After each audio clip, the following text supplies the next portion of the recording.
চাকরি ছেড়ে অল্প পুঁজিতে মাশরুম খামার করে নিজের ভাগ্য বদলেছেন সাইফুল ইসলাম।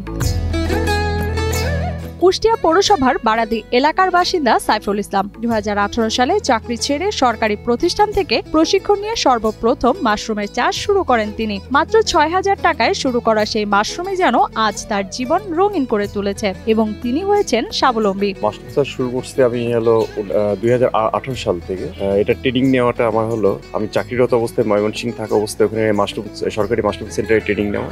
তখন যেহেতু জব করতাম, পরবর্তীতে কুষ্টিয়াতে যখন আসলাম 18 সালে আমি মাশরুম চাষ শুরু করলাম। এই মাশরুমটা প্রাইস যদি 300 টাকা কেজি ধরা হয় তাহলে প্রায় 150 টাকা। একটা স্পুনের দাম আমরা সর্বোচ্চ ফেলি হলো 50 টাকা। বর্তমানে সাইফুল কুষ্টিয়া শহরের বিভিন্ন হোটেল রেস্টুরেন্টে সরবরাহ করেন নিজস্ব উৎপাদিত মাশরুম। এটা পুষ্টিকর একটা খাদ্য হিসাবে বা ঔষধি গুণসম্পন্ন হওয়ার কারণে অনেকে উপকার পাচ্ছে। তাতে হলো প্রতি সপ্তাহে অনেক পরিবার মাশরুম খাওয়ার জন্য নিয়মিত বিভিন্ন দোকানে আমরা সেল করছি, সেখান থেকে ওনারা কালেকশন করে নিচ্ছে। এদিকে সাইফুল শুধু বিক্রি নয়, নিজের দোকানে তৈরি করেন মাশরুমের স্যুপ, চপ, টিকিয়া সহ নানা পদ। অল্প খরচে ঝুঁকিমুক্ত এই ব্যবসা এখন তার সফলতার প্রতীক।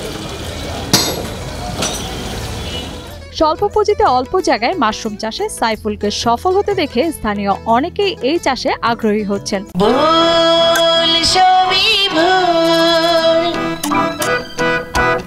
কেউ কেউ আবার সাইফুলের সফলতা দেখে স্থানীয় অনেকেই শুরু করেছেন এই মাশরুম চাষ। এই মুহূর্তে আমাদের কুষ্টিয়া জেলাতে প্রায়, যদি আপনি উদ্যোক্তা দেখেন, প্রায় অন্তত 60-70 জন উদ্যোক্তা আছে। তার উপরে ছাড়া নিচে নেই। সরকারি বিভিন্ন প্রকল্পের উৎসাহে করছে।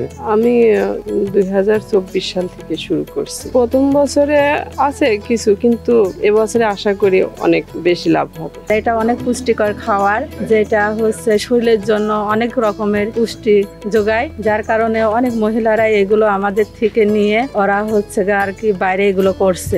এদিকে মাশরুম চাষ ছড়িয়ে দিতে কৃষি বিভাগের পক্ষ থেকে প্রশিক্ষণ, কারিগরি সহায়তা সহ সব ধরনের সহযোগিতা করা হচ্ছে বলে জানান জেলা পৌরসভার উপসহকারী কৃষি কর্মকর্তা নাসিম রেজা। কুষ্টিয়া সদর উপজেলায় পৌরসভার ভিতরে আমরা 30 জন উদ্যোক্তাকে মাশরুম চাষ সম্পর্কে বাস্তব ট্রেনিং এর মাধ্যমে ডোর টু ডোর মাশরুমকে সম্প্রসারণ করার জন্য নিরলসভাবে কাজ করে যাচ্ছি এবং মাশরুমের প্রতিবন্ধকতা যেখানে যেখানে মনে হচ্ছে সেখানে সেখানে কৃষি অফিস তাৎক্ষণিকভাবে যে সমাধান করার চেষ্টা করতেছে এবং মাশরুম সম্পর্কে আমরা প্রতিনিয়ত মানুষকে আপডেট জানাতে থাকছি। মাশরুমের উপকারিতা কি, মাশরুম একটা সুপারফুড বলতে পারবে না।